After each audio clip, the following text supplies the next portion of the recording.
Hi everybody, welcome back to our QPlace meeting. From our last discussion, what have you applied or shared with someone?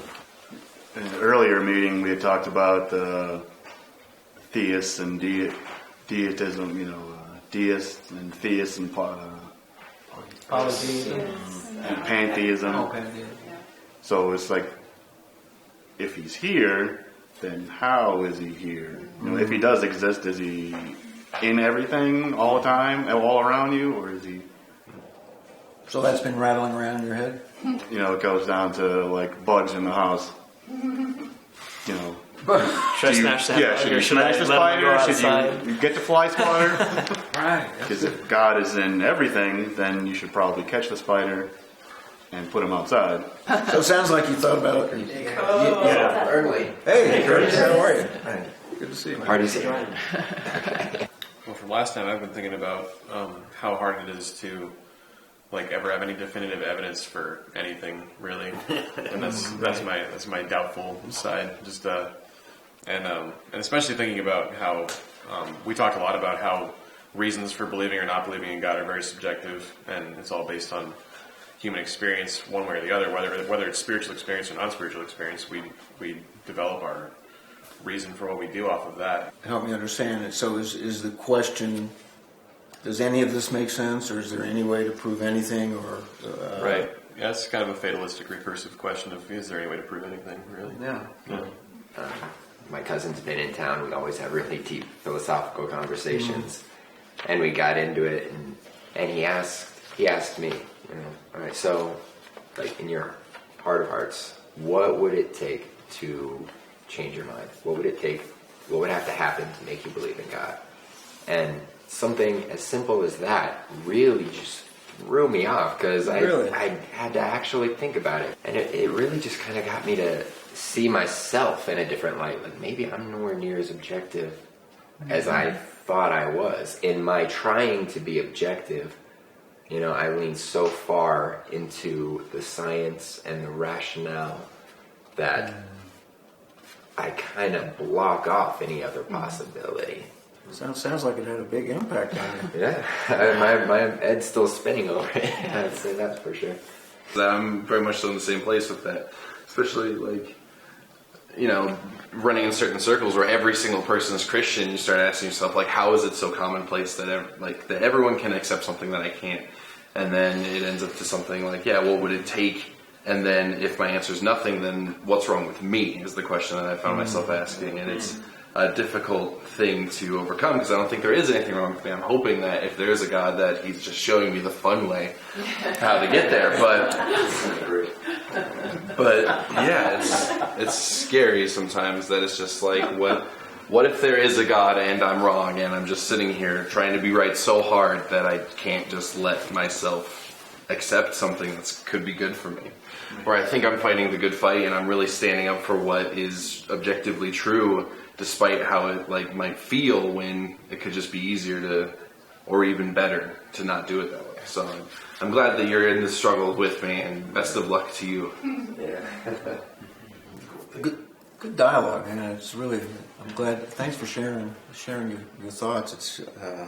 It's good to hear that there's obviously been some things rattling around in your head. What we're going to do now is we're going to talk about a passage in the Bible, and again, based on the same mindset and criteria that we've set up in all of our other conversations, we're just going to talk about it.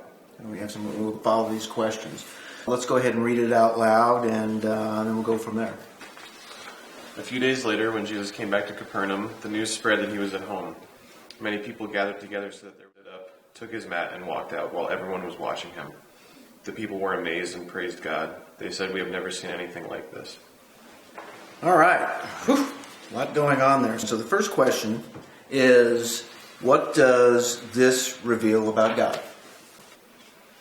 Well, in this context, it proves that God's workable through people. It's kind of funny that Jesus, in a lot of contexts, is more like not Christians than a lot of Christians I've run into, where it's just he's reforming the church and he's showing all the different ways that God is powerful, to the point where he's saying, man can heal people, basically, is what I'm taking from this. So you're saying that what this reveals to you is that God is working in everybody. Yeah, what Okay. this reveals to me is that in this context, there's the church and there's this man, and God went with the man over the church dedicated Okay. to serve him. Good. It reveals to me that God is concerned with more than just sins. Like Roger was talking about this merit demerit system, and it's interesting that Jesus talks about, your sins are forgiven, but then he meets the paralyzed man's immediate needs though as well. So that tells you. So what does that reveal about God specifically? That He takes care of your needs. Yeah, and I guess it shows that God is not as dogmatic as a lot of Christians are. To kind of piggyback off of what you were saying. It's not all about the sin. It's not all about these doctrinal things. It's about meeting needs. It's about taking care of people right where they are. So. So God takes care. I think along with that, something I saw is the paralyzed man not only didn't do anything, he couldn't do anything. He didn't earn it at all. Other people brought him there. I mean, he did nothing except lay on the mat. So is that is unconditional love? Yeah. He did have faith, though. He had faith, Yeah. but he his didn't friends do had faith. anything. So He didn't do anything except He exhibited faith. Right. Yeah. Curtis? It's interesting that you say that now, because my mind was almost going on a kind of an opposite tangent, but bring up the whole idea of faith. Like, they weren't just going to turn away empty-handed. They were there to see Jesus. They weren't going to let anything stop them. And that, like he said, your faith has healed you. Basically, it's like, you're this dedicated to come to me. It's like, I'm going to give you what you need. Yeah, you don't know the story, Maybe, so assuming he could talk, and maybe he was the one with faith, and he had to rally his 4 friends together. Right, can you carry me over here? Okay, all right, we'll carry you over there because you can't walk, okay, no big deal. And the paralyzed guy could be up there saying, no, you have to dig the hole, you have to dig the hole, you have to dig the hole. You have to get there. Right. Yeah, good point. And, Good point. it's like God could be working through the paralyzed guy to show his 4 friends that just took him for a walk today, to prove, maybe to prove to those 4 friends that God does exist. I was thinking about the teachers, and the teachers doubted. And Jesus was like, no, here's proof. But also granting, the physical, helping the physical needs of the ones who had faith. And so in this, it shows, God kind of reveals himself, in this passage. Because, you have these teachers standing there going, why are you speaking like you're God or whatever? And Jesus well, I am. And here's how I'm going to show you that. I Yes. think it's really interesting in verse 6 and verse 8. It says some of the teachers of the law were sitting there thinking to themselves. And then number 8 said Jesus knew immediately what the teachers of the law were thinking. So So what do you think that reveals about God? that God knows our thoughts. He knows our questions. He knows our doubts. He knows the root of the issue before I think we even do. Good stuff.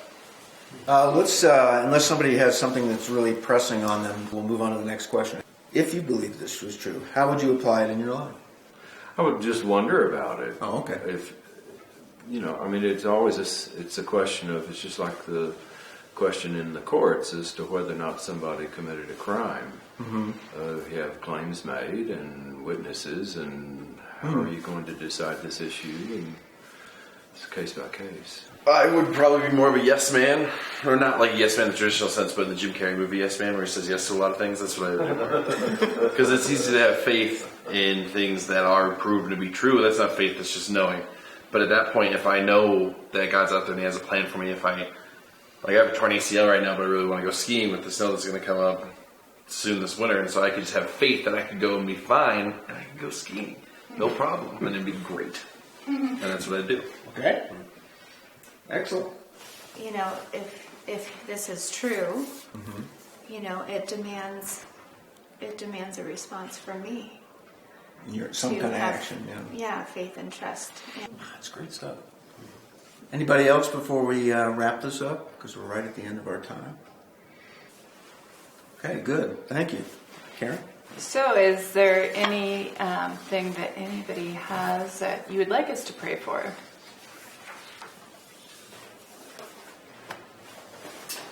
My cousin just moved to town and he got out of the Air Force, and he's just looking for a job and looking to settle down with his girlfriend, and they're all getting everything situated. So if you wouldn't mind, giving prayers with, I'm sure they would appreciate it. I'm going through medication changes, which are messing with my psyche, so I could really use prayer for that. Anything else? Okay, then I will pray for us here. Lord, you've heard these. My experience with the Q Place has been like really cool. Like, it was really interesting to hear all these different perspectives and where all these different people came from and how they developed these ideas about God. I think I valued like the open-mindedness of the group. Just that it is really a safe place to come and really speak what's on your heart and ask these big questions. Like, I don't think that there is too much of an opportunity for me to do that when I was in a church. And so I think that was the biggest part, was that like there was no judgment and total acceptance throughout the whole process.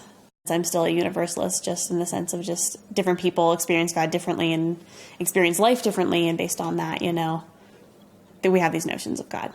Having these discussions coming from so many different backgrounds are really a good way to kind of search for truth, I think. I think that this has been a really enjoyable experience, and it's definitely something that I would love to continue discussing. I really enjoyed it. It was a really good time. I enjoyed the open conversation. We brought a lot of good ideas to the table. Like every single time, every question we asked, there was just a lot coming out that was really awesome to talk about. There have been a lot of things that have been happening lately that have had impacts on what I believed. So this is certainly a factor, I would say. I still hold the label of agnostic, but I think I lean much more towards believing in God than not. It's much more of I believe in him. I'm not sure I want to define him as much as some people want to, but reading that passage in Mark today was actually I almost started crying, and I was kind of shocked by that, actually, because the last time that ever happened was when I was going to church and when I was being raised a Christian, and just that was an interesting experience. So yeah, it's definitely opening up my mind and my heart more. Getting out and talking about it for me is good, because it gets my mind moving, and once your mind's moving, then you can start making decisions or having more questions even, and following, looking for the answers. Make the trip, look for the answers.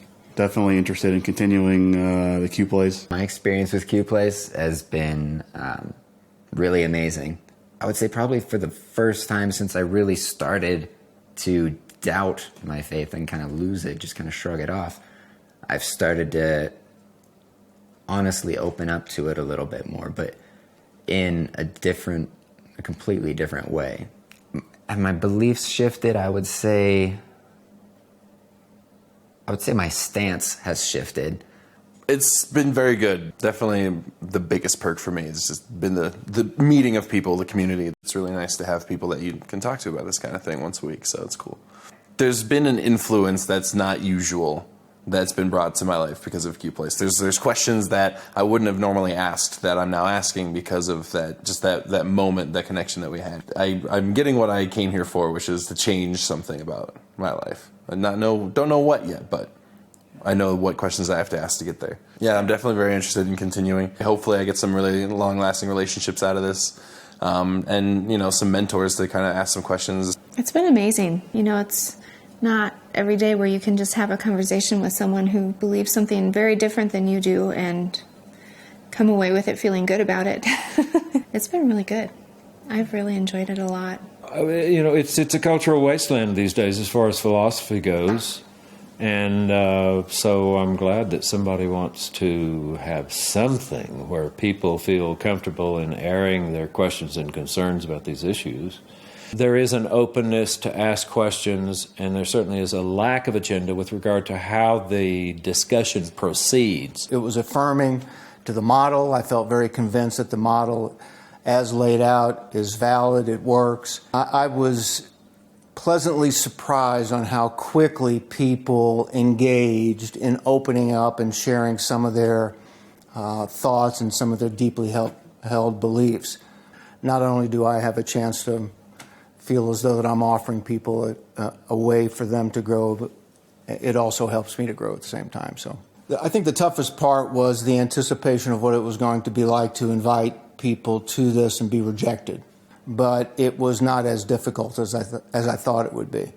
So I would encourage people to just take the step forward. I am excited about the whole process more so now than I was to begin with.